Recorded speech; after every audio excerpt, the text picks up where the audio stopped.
हर खबर पर होगी आपकी पकड़।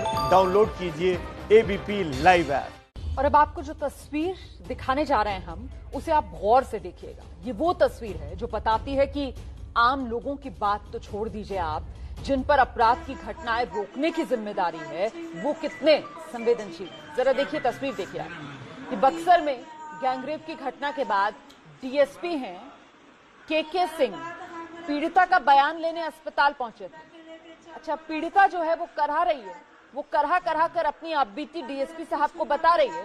और जरा डीएसपी साहब को देखिए आप, वो पान चबा रहे। डीएसपी साहब के मुंह में पान और डीएसपी साहब लगातार पान चबाते हुए पीड़िता का बयान ले रहे हैं।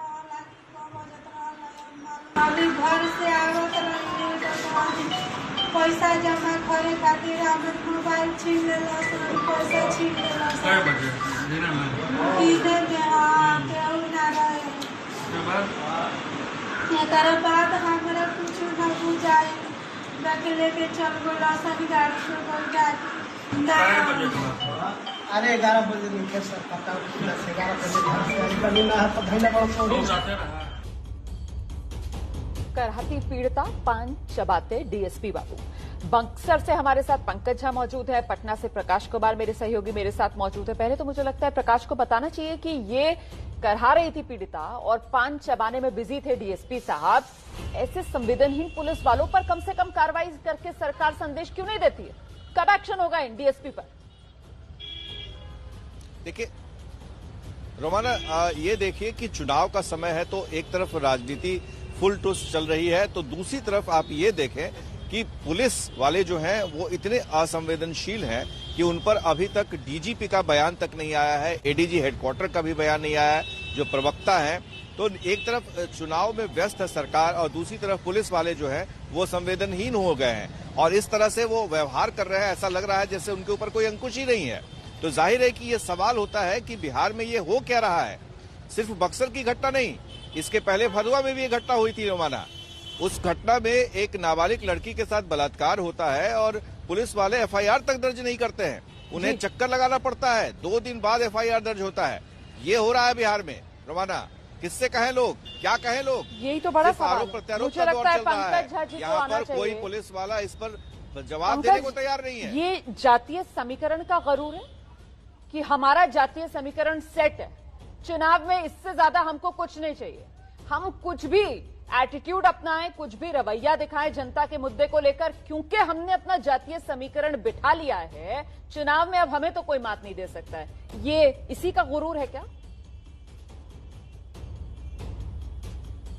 देखिए, दुख की बात है लेकिन ये सच है कि बिहार में चुनाव जाति बिरादरी के हिसाब से गुणा भाग से ही चलता रहता है। 3 बड़े सेक्टर हैं, एक बीजेपी का, एक जेडीयू का और एक आरजेडी का। 2 जहां एक साथ होते हैं उनकी जीत हो जाती है। मैं इस बक्सर में कल से इस घटना को देख रहा हूं, कोई सेंस ऑफ अर्जेंसी पुलिस में नहीं है, रत्ती भर की संवेदनशीलता नहीं है यहाँ पर।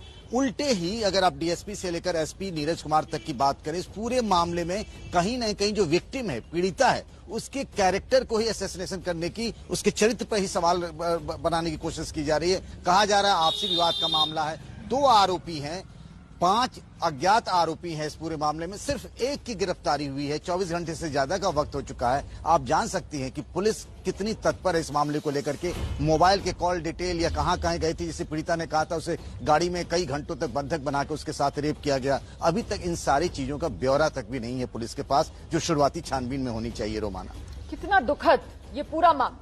जिस तरीके से पंकज बता रहे हैं प्रकाश कुमार, पीड़िता के चरित्र पर जो सवाल खड़े किए जा रहे हैं, कोई ये जवाब देगा कि एक मासूम 5 साल के बच्चे की उसकी हत्या भी कर दी गई? जरा सी शर्म है इस सिस्टम को प्रकाश?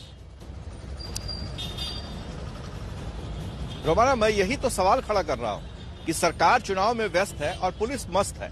ऐसी जघन्य घटना में जहां पुलिस को सामने आना चाहिए था और साफ साफ कहना चाहिए था कि अगर किसी के चरित्र पर सवाल उठ रहे हैं, लेकिन बलात्कार की घटना है, औरत कह रही है, देश का कानून कहता है कि अगर कोई औरत कहती है कि उसके साथ बलात्कार हुआ है तो हुआ है, जांच होगी, जांच के बाद पता चलेगा, वो अलग बात है। जिस पर आरोप लगे हैं वो फरार है और अगर किसी तरह का मामला है, इसमें दूसरा कुछ मोड़ भी है, तो उसका बलात्कार से क्या लेना देना? बलात्कार हुई है तो हुई है, उसने आरोप लगाया है, गिरफ्तारी होनी चाहिए, पुलिस को सामने आकर सारी बातें बतानी चाहिए। लेकिन पान चबा रहे डीएसपी साहब, आप समझ लीजिए रोमाना, क्या मन में चल रहा था उस वक्त?